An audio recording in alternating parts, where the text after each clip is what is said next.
আচ্ছা আগে শোন, লিখবি পরে। ওটা হচ্ছে দুটো ধর্ম, একটা হচ্ছে বৌদ্ধ আর একটা হচ্ছে জৈন। প্রথমে যে জৈন ধর্ম সম্পর্কে আলোচনা করতে হবে। জৈন ধর্মে টোটাল ওদের তীর্থঙ্কর বলা হয়। ওদের টোটাল কজন ছিল জানিস? 1 থেকে শুরু করে 24 জন ছিল। এই 24 জনের মধ্যে প্রথম যে হচ্ছে জৈন ধর্মের প্রবর্তক বলা হয়, প্রতিষ্ঠাতা বলা হয়, তার নাম ছিল কি? ঋষভনাথ। এবং তার যে প্রতীক, সে প্রতীক কি ছিল? তার প্রতীক ছিল ষাঁড়। এইটুকু। এগুলো হচ্ছে শর্ট অ্যান্সার, একদম ডাইরেক্ট হচ্ছে এমসিকিউ টাইপ থেকে হচ্ছে। আর আমাদের তিনটে মনে রাখার মূল নিয়ম বা মূল জায়গা যেটা হচ্ছে, একটা হচ্ছে প্রথম, একটা 23তম, আর একটা হচ্ছে 24তম। 23তম কে ছিল? পার্শ্বনাথ। আর 24তম মহাবীর। তাহলে যদি প্রশ্ন করে যে জৈন ধর্মের প্রকৃত প্রতিষ্ঠাতা কে? গৌতম বুদ্ধ। এই জৈন ধর্মের মহাবীর। আর যদি প্রশ্ন করে জৈন ধর্মের প্রধান প্রতিষ্ঠাতা কে? ঋষভনাথ। এগুলো হচ্ছে গুলি যাবে। প্রথমটা হচ্ছে যে প্রতিষ্ঠাতা, নর্মাল প্রতিষ্ঠা করেছিল, তার নাম ঋষভনাথ। প্রকৃত প্রতিষ্ঠাতা ধরা হয় আমাদের পার্শ্বনাথকে, ভালো করে বুঝবি। আর প্রধান প্রতিষ্ঠাতা বলা হয় মহাবীরকে। এবার আমরা গুলি যাই কি প্রকৃত আর প্রধান। প্রকৃত মানে যেমন ইলতুৎমিশ প্রকৃত প্রতিষ্ঠাতা ছিল, আমি ওইটাই আসল, ওই প্রধান একদম মূল ছিল হচ্ছে মহাবীর। এবার এতগুলো মহাবীরের আবার একটা ইয়ে ছিল, প্রতীক ছিল। তার নাম কি ছিল বলতো? মহাবীরের প্রতীক ছিল সিংহ। ঋষভনাথের যেমন ষাঁড় ছিল, মহাবীরের ছিল সিংহ। এবার আমরা মহাবীর সম্পর্কে পুরো আলোচনা করব, কারণ আমাদের প্রশ্ন বেশিরভাগ সব জৈন ধর্মে মহাবীর থেকে। তাহলে প্রথমেই আসবে মহাবীরের জন্ম কত সালে।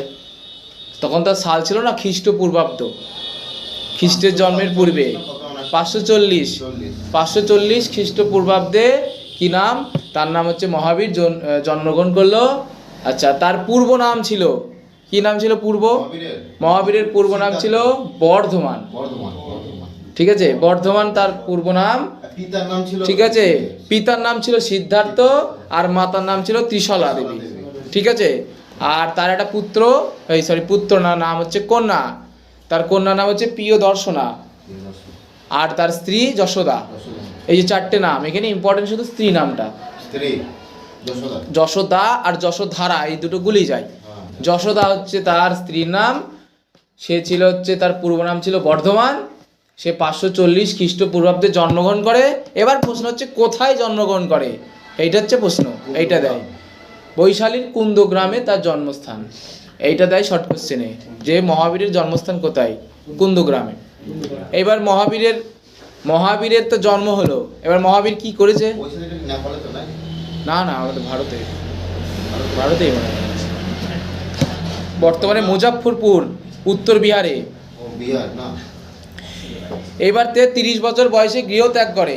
গৃহত্যাগ করার পরে সাধনা করেছে প্রায় 12 বছর ঈশ্বরের নামে সে সাধনা করে।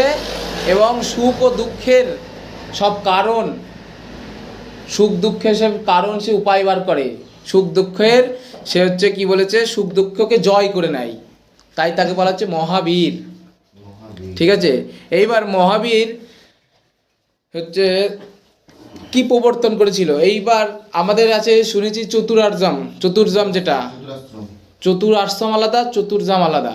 চতুরাশ্রম হচ্ছে আলাদা, এটা চতুর্জাম। এটা প্রবর্তন করেছিল মহাবীর না, ওর নাম কি আগের জন? পার্শ্বনাথ। এই 4টে ছিল। একটা কি কি তাকে বলে দিচ্ছি, ছিল অহিংসা, সত্য, অচর্য এবং অপরিগ্রাহ্য। এই 4টে। এর সাথে মহাবীর আর একটা নতুন অ্যাড করে, তার নাম হচ্ছে, আর একটা নীতি অ্যাড করেছিল, নীতিটা ব্রহ্মচর্য। এই 5টাকে বলা হচ্ছে মহাপঞ্চব্রত। পরীক্ষায় শর্ট কোশ্চেন দেবে, মহাপঞ্চব্রত কোন ধর্মের সাথে যুক্ত? কোন ধর্ম? জৈন ধর্ম। ব্যাস। এবার এরা মুক্তি লাভের 3টে উপায় বলেছিল, যাকে বলা হয় ত্রিরত্ন। কি কি 3টে? সৎ জ্ঞান, সৎ আচরণ আর সৎ বিশ্বাস। জ্ঞান, আচরণ আর বিশ্বাস। তারপরে এবার জৈন ধর্মের, এবার আসছি কি বলে ওগুলোকে, গ্রন্থগুলোতে। প্রধান গ্রন্থের নাম কি? জৈন ধর্মের প্রধান গ্রন্থের নাম হচ্ছে দ্বাদশ অঙ্গ। আর আরেকটা যেটা আছে ভদ্রবাহুর লেখা কল্পশত্রু, যেটা প্রথম তোদের ধর্মগ্রন্থ। এবার প্রশ্ন আসবে, তাহলে এই যে ধর্মগ্রন্থগুলো আছে এগুলো কোন ভাষায় লেখা? এটা হচ্ছে ইম্পর্টেন্ট প্রশ্ন। প্রাকৃত ভাষায়, প্রাকৃত ভাষায় এদের এই ধর্মগ্রন্থগুলো লেখা ছিল। এইবার জৈন ধর্মদের দুটো ভাবে বিভক্ত ছিল, বিভাজন ছিল দুই ভাগে। বৌদ্ধ ধর্ম ছিল, জৈন ধর্মও ছিল। জৈন ধর্মের দুটো ভাগ, দুটো কি মনে আছে? হিনজান মহাযান ছিল বৌদ্ধ ধর্মে। জৈন ধর্মে দুজন ছিল, একটা শ্বেতম্বর, একটা দিগম্বর। ছোটবেলায় পড়েছিস শ্বেতম্বর আর দিগম্বর, মানে এক শ্রেণীর লোক পোশাক পরতো আর এক শ্রেণীর লোক পোশাক পরতো না। যে যারা পোশাক পরতো একটা সাদা পোশাক পরতো, সাদা মানে শ্বেত, তাহলে শ্বেতাম্বর। সেটা হচ্ছে কারা? সেটা হচ্ছে ওই তোর ভদ্রবাহু, পার্শ্বনাথ, এরা হচ্ছে পরতো, তাই এদের বলে শ্বেতম্বর। কিন্তু মহাবীর এখানে পোশাক পরতো না, এদের বলে দিগম্বর। শ্বেতম্বর আর দিগম্বর। আচ্ছা, এইবার আসছে মৃত্যু।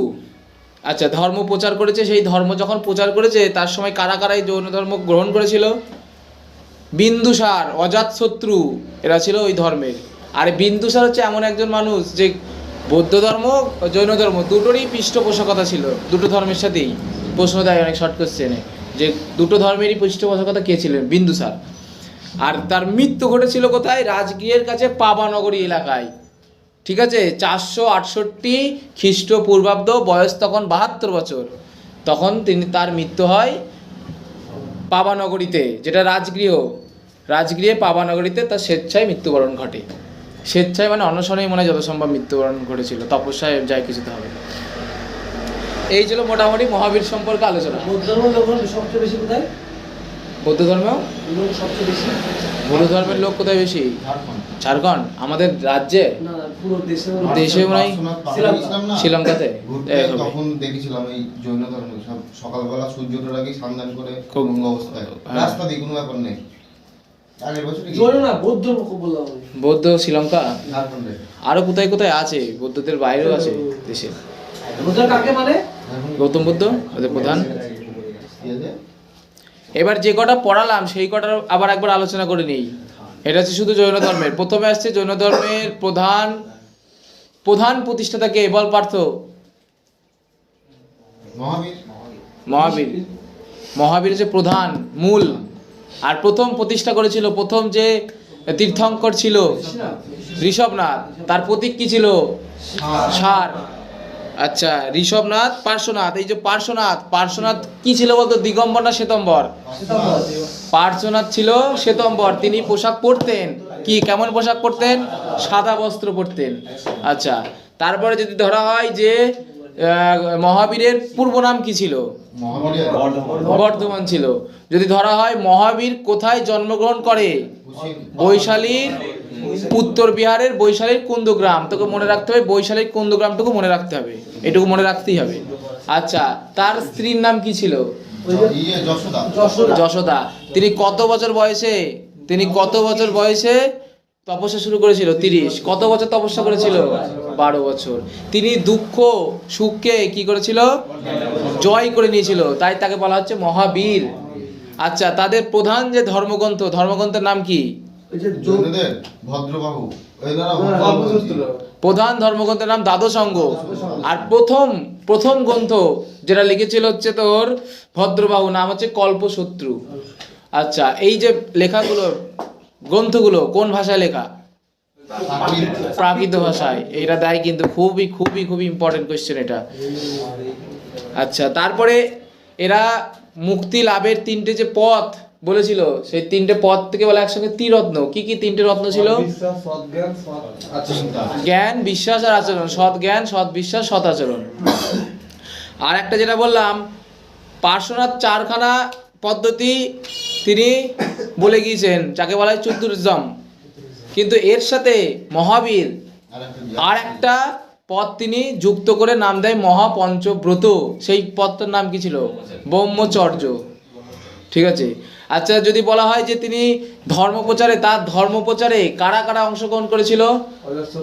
অজাতশত্রু, বিন্দুসার, খারবেল, চন্দ্রগুপ্ত মৌর্য, এরা কলিঙ্গরাজ খারবেল। আর একটা যেটা আসবে যে এই জৈন ধর্মকে 2 ভাগে বিভক্ত। কি কি ভাগ ছিল? দিগম্বর আর শ্বেতম্বর। আর একটা যেটা আসবে যে মহাবীরের প্রতীক কি ছিল? সিংহ। সিংহ। মহাবীর কবে মৃত্যুবরণ করে? 547 468 খ্রিস্টপূর্বাব্দে, যেটা তার বয়স ছিল তখন 72। আচ্ছা, এবার লাস্ট কোশ্চেন আসবে এখান থেকে, যে মহাবীর কোথায় মৃত্যুবরণ করে? মহাবীরের এই তো কুশীনগরে না? 468 কোথায়? কুশীনগর। রাজগীরের কাছে পাবানগরীতে। মৃত্যু জন্ম এইগুলো মনে রাখতেই হবে। আর ভাষা। আচ্ছা, এইবার এদের জৈন ধর্মের দুখানা কি হয়েছিল? সম্মেলন ঘটেছিল। জৈন ধর্মের সম্মেলন খুব একটা দেয় না, বৌদ্ধ ধর্মেরটা দেয়। ঠিক আছে, দুটো সম্মেলন ঘটেছিল। একটা হচ্ছে পাটলিপুত্রে। এই পাটলিপুত্রে যখন সম্মেলনটা ঘটে তখন এই দিগম্বর আর শ্বেতম্বর বিভাজন হয়ে যায়, আলাদা আলাদা ঘটে যায়। ঠিক আছে, সেই সময় সভাপতি ছিল স্থূলভদ্র। আর একটা সম্মেলন করেছিল বলভীতে। ঠিক আছে, এই দুটো সম্মেলন ঘটে। এই মোটামুটি জৈন ধর্মের তথ্য। এই কটা মাথায় ঢেকে দিতে হবে। এই কটার সাথে কখন গুলাবে তোদের? যখন এক্ষুনি আবার গৌতম বুদ্ধ বলবো তখন গুলিয়ে যাবে গৌতম বুদ্ধ কোনটা আর মহাবীর কোনটা। ঠিক আছে, এইটুকু এবার গৌতম বুদ্ধটা করবো। আর একটা জিনিস কি বলতো, এই জৈন ধর্মের মানুষের হচ্ছে মানে জৈন ধর্মের একটা ইয়ে ছিল যে পশু হত্যা করা যাবে না। এবার কৃষকেরা এই ওর জন্য কৃষকেরা এই ধর্মটা গ্রহণ করতে চায়নি। কেন? কারণ কৃষকেরা তো নাঙল দেয়, চাষি। এবার নাঙলে গিয়ে যে অনেক প্রাণীর মৃত্যু ঘটে।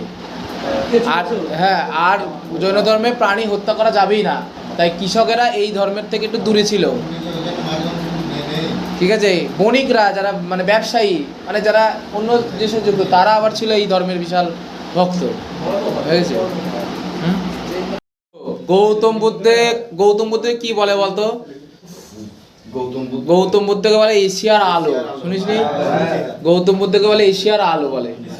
আচ্ছা, এবার আমি ওর প্রথমে আসছি। গৌতম বুদ্ধ সম্পর্কে পড়তে গেলে, গৌতম বুদ্ধ হচ্ছে বৌদ্ধ ধর্মের প্রতিষ্ঠাতা। ওই ঠিক আছে, ওকেই মানা হয়। এইবার তার জন্ম কত সালে তিনি জন্মগ্রহণ করে? কত খ্রিস্টপূর্বাব্দে তিনি জন্মগ্রহণ করে? 563। কোথায় জন্মগ্রহণ করে? এর আগেরটা কোথায় ছিল বলতো? মহাবীর ছিল হচ্ছে কুশীনগর। এই সরি, বৈশালীর কুন্দগ্রাম। বৈশালীর কুন্দগ্রামে ছিল। আর এর হচ্ছে জন্মগ্রহণ হচ্ছে নেপালের তরাই অঞ্চল, বর্তমানে হচ্ছে কপিলাবস্তু জায়গাটার নাম। মনে রাখতে হবে কপিলাবস্তু। তো নেপাল মনে থাকলো না থাকলে দরকার নেই, কপিলাবস্তু মনে রাখতে হবে। আচ্ছা, এইবার তার মায়ের নাম মায়া দেবী। ঠিক আছে, যেটা গোলাবে এর আগের স্ত্রীর নাম ছিল, মহাবীরের স্ত্রীর নাম ছিল যশোদা। আর এর স্ত্রীর নাম হচ্ছে যশোধারা। আবার এর পূর্ব নাম বা এর হচ্ছে আগের নাম ছিল সিদ্ধার্থ। ঠিক আছে, আর ওর বাবার নাম ছিল আবার সিদ্ধার্থ। এইগুলো গোলাবে। ঠিক আছে, ওর জন্যই বলছি দুটো একসাথে পড়িয়ে দিই, যাতে পয়েন্টগুলো ধরিয়ে দিচ্ছি। আর এর পুত্র, ওর ছিল কন্যা প্রিয় দর্শনা, আর হচ্ছে পুত্র রাহুল। ঠিক আছে, মডার্ন নাম রাহুল। এ ছিল গৌতম বুদ্ধ। তাহলে এখান থেকে মনে রাখতে হবে তার জন্মটা হচ্ছে কপিলাবস্তু। ঠিক আছে, তার স্ত্রী যশোধারা, তার পুত্র হচ্ছে রাহুল। এবার তার একটা দুটো পাঠ আছে, একটা হচ্ছে মহাভিনিষ্করম। শুনেছিস মহাভিনিষ্করম কি? কি বলতো? এই গৌতম বুদ্ধ মানে তার পুত্র হওয়ার, গৌতম বুদ্ধের পুত্র হওয়ার 7 দিন পর তিনি গৃহত্যাগ করেন, বাড়ি ছেড়ে চলে যায়। ঠিক আছে, তার জ্ঞান লাভের আশায় বা জ্ঞান লাভের জন্য তিনি কি করে যায়, বাড়ি থেকে ছেড়ে দিল 7 দিন পর নিজের সন্তান হওয়ার। ওই যে বাড়ি ছেড়ে চলে আসলো, ওই ঘটনাটাকে বলা হয় মহাভিনিষ্করম। মহাভিনিষ্করম খুব দেয় শর্ট কোশ্চেনে। একটা আছে মহাপরিনির্মাণ, এই দুটো দেয়। বাড়ি ছেড়ে ঘটনা থেকে মানে বাড়ি ছেড়ে চলে আসার ঘটনা হচ্ছে মহাভিনিষ্করম, আর গৌতম বুদ্ধের মৃত্যুর ঘটনা, মরে যাওয়ার ঘটনা, সেই ঘটনাটা হচ্ছে মহাপরিনির্মাণ। সেটা আমি পরে আসছি।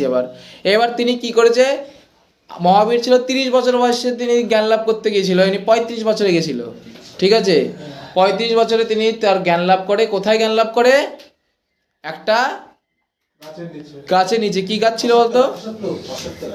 গাছটার নাম ছিল মানে পিপুল গাছ ছিল, মানে যত সম্ভব পিপুল গাছ ছিল। জায়গাটার নাম হচ্ছে বুদ্ধ গয়া। ওই গাছের নিচে তিনি সিদ্ধি লাভ করে। ঠিক আছে, প্রশ্নটা কেমন করে দেবে? প্রশ্ন দেবে গৌতম বুদ্ধ কোথায় নির্বাণ লাভ করে। এবার যেই বলবে নির্বাণ লাভ করে, সবাই ভাববে তিনি কোথায় মৃত্যুবরণ করেছে। নির্বাণ মানে একজন ভাববে কোথায় মারা গিয়েছিল, না, নির্বাণ লাভ করেছে মানে তিনি কোথায় জ্ঞান লাভ করেছে। তিনি জ্ঞান লাভ করেছে বুদ্ধগয়া। বুদ্ধগয়া বোধিবৃক্ষে, ওই গাছটা বোধিবৃক্ষের নিচে, ঠিক আছে, তিনি তার জ্ঞান লাভ করলো। তারপর কি করছে, এবার ধর্ম প্রচার করতে হবে। কোথায় ধর্ম প্রথম প্রচার করে, এটা তাই শর্ট কোশ্চেনে। তিনি তার প্রথম ধর্ম প্রচার করে হচ্ছে সারনাথে। সারনাথে তার প্রথম ধর্ম প্রচার, ঠিক আছে, নেপালে না এগুলো? ইউপিতে, উপরে উত্তর ভারতের দিকে। এইবার হচ্ছে আর্য সত্য তাদের হচ্ছে ধর্মের একটা প্রধান আর্য সত্য কি কি আছে, এই আর্য সত্যের মধ্যে 4টে আছে। যে দুঃখের অস্তিত্ব আছে, অষ্টাঙ্গিক মার্গ। আজ পরে যাচ্ছি। দুঃখের কারণ আছে, দুঃখ নিষ্পত্তি সম্ভব এবং নিষ্পত্তির পন্থা আছে। বুঝতে পারলি 4টে লাইন, বিশাল কিন্তু ভাইটাল লাইন, মানে প্রশ্নের দিক থেকে বলছি না, ভাইটাল লাইন মানে বোঝ। যে বলছে দুঃখ আছে, প্রত্যেক মানুষের দুঃখ আছে এবং দুঃখর কারণও আছে, সেইটা নিষ্পত্তির পথও আছে এবং সেটা নিষ্পত্তি করাও সম্ভব। তার এই 4টে সত্য আর্য সত্য নামে পরিচিত। সবার জীবনে এটা আছেই, ঠিক আছে। তারপরে এবার আসছে অষ্টাঙ্গিক মার্গ। এটা গৌতম বুদ্ধর অষ্টাঙ্গিক মার্গ। পরীক্ষায় প্রশ্ন দেবে যে অষ্টাঙ্গিক মার্গ কোন ধর্মের সাথে যুক্ত। যেমন এর আগেরটা একটা বলেছিলাম মহাপঞ্চব্রত কোন ধর্মের সাথে যুক্ত, এটা হচ্ছে অষ্টাঙ্গিক মার্গ কোন ধর্মের সাথে, এটা হচ্ছে বৌদ্ধ ধর্ম। অষ্টাঙ্গিক মার্গ মানে এখানে 8খানা ওদের হচ্ছে বিনাশের পথ আছে। মনুষ্য আসক্তি বিনাশের 8টা পথ। কি কি? সদ্বাক্য, সৎকার্য, সৎজীবিকা, সৎচেষ্টা, সৎচিন্তা, সৎদৃষ্টি, সৎচেতনা। এই আরেকটা ঠিক আছে।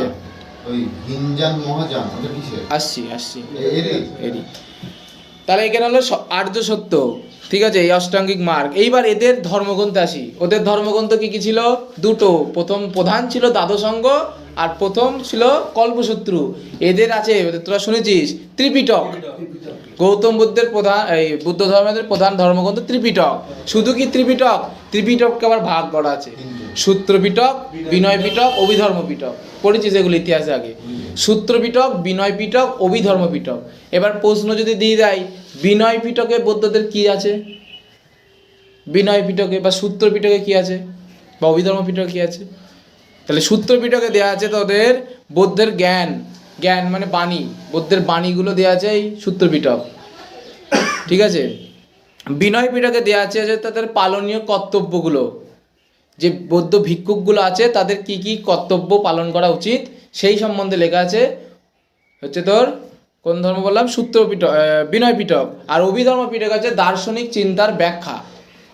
এই 3টে মনে রাখতে হবে যে এই 3টে পিটকের মধ্যে কি আছে। পিটক কথার অর্থ কি? মনে হয় যত সম্ভব ঝুড়ি, পিটক কথার অর্থ এটাও দেয়। আচ্ছা, এইবার পিটকদের যেমন গৌতম বুদ্ধ মহাবীরের ছিল 3টে রত্ন, সৎ জ্ঞান, সৎ আচরণ, সৎ বিশ্বাস।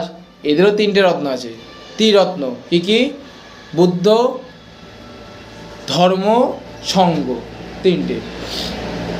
এবার আসছি আর একটা কোশ্চেন, যেটা গৌতম বুদ্ধের পূর্বের কাহিনী, পূর্ব জীবনের কাহিনীকে বলা হয় জাতকের কাহিনী, জাতক কাহিনী বলা হয়। পরীক্ষায় কোশ্চেন দেয় জাতক কাহিনী কিসের সাথে সম্পর্কিত। গৌতম বুদ্ধের পূর্ব জীবনের কাহিনীকে বলা হয় জাতক কাহিনী। আর একটা হচ্ছে তোর এবার হচ্ছে সম্প্রদায়কে বিভক্ত করছে। ওদের ছিল দিগম্বর, শ্বেতম্বর, এদের হচ্ছে হিনজান, মহাযান, বজ্রযান, অনেক কটা ভাগে বিভক্ত। তো মনে রাখতে হবে হিনজান, মহাযান, ঠিক আছে। আর গৌতম বুদ্ধের একটা ঘোড়া ছিল, এটা দিয়ে আনে অনেক বইয়ে, কণ্টক ঘোড়াটার নাম, ঠিক আছে। হ্যাঁ, এটা খুব ভালো প্রশ্ন। কণ্টক তার ঘোড়ার নাম গৌতম বুদ্ধের। তাহলে যে কটা পড়ালাম সে কটা ধরিনি না, এখন আর একটা যেটা পড়াইনি সেটা হচ্ছে গৌতম বুদ্ধের মৃত্যুটা পড়াইনি। ওই যে বললাম তার মৃত্যুর ঘটনাকে বলা হয় মহাপরিনির্মাণ। আর কোথায় তিনি মৃত্যুবরণ করে এবং কত সালে, এই সালটাও দেয়, গৌতম বুদ্ধের সালটা দেয়। আগেরগুলো সাল না দিলেও এটা দেয়। 486, মতান্তরে 483 খ্রিস্টপূর্বাব্দে। অপশানে যে কোনো একটা দেবে, বেশিরভাগ দেবে 486টা। 486 খ্রিস্টাব্দে তিনি মৃত্যুবরণ করে। কোথায় মৃত্যুবরণ করে? তিনি মল্লদের রাজধানী কুশীনগরে মৃত্যুবরণ করে। তাই এবার তো গুলি যাচ্ছে, এর আগেরটা কোথায় জন্মগ্রহণ করেছিল, কোথায় মৃত্যু হয়েছিল, এটা কোথায় জন্ম, এটাই কোথায় মৃত্যু।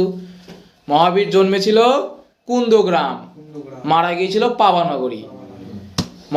গৌতম বুদ্ধ জন্মগ্রহণ করেছে কপিলাবস্তুতে, মারা গিয়েছে কুশীনগরে। এই তো 4টে জিনিস। এই হচ্ছে গৌতম বুদ্ধ। এবার এদের একটা বিশাল বড় একটা ধর্ম সম্মেলন আছে, 4টে বৌদ্ধ ধর্ম সম্মেলন হয়েছিল, ঠিক আছে। এবার প্রশ্ন হবে কোন ধর্ম সম্মেলন কোথায় হয়েছিল এবং কার সময় হয়েছিল। এটার একটা ভুংভাং সূত্র আছে আমার কাছে, আমার উল্টো সূত্র, আমার হচ্ছে রাজার বউ পাটকাটি অকক। এটা খুব ভালো, রাজার বউ পাটকাটি। এই রাজার বউ পাটকাটির যেগুলো মানে নামগুলো পেয়ে যাবে। রাজার মানে রাজগৃহ, বউ বদি বৈশালী, প পাটকাটির পদে পাটলিপুত্র, পাটকাঠি কদে কাশ্মীর। এই যে 4টে জায়গার নাম পেয়ে গেলাম। এবার কার কার সময় হয়েছিল? অক অক অদি প্রথমে হচ্ছে অজাতশত্রু, কদি কালাশোক, আবার অদি অশোক, কদি কনিষ্ক। এই 4 জনের নাম আর 4টে জায়গার নাম মনে রাখতে হবে। কিভাবে প্রশ্ন দেয় বলে দেবে দ্বিতীয় বৌদ্ধ সম্মেলন কার সময় হয়েছিল, তৃতীয় বৌদ্ধ সম্মেলন কোথায় ঘটেছিল, একদম বিশাল কোশ্চেন আসে এগুলো থেকে, ঠিক আছে। তাহলে কি বললাম সূত্রটা, এগুলো সব লিখিয়ে দেবো। রাজার বউ পাটকাঠি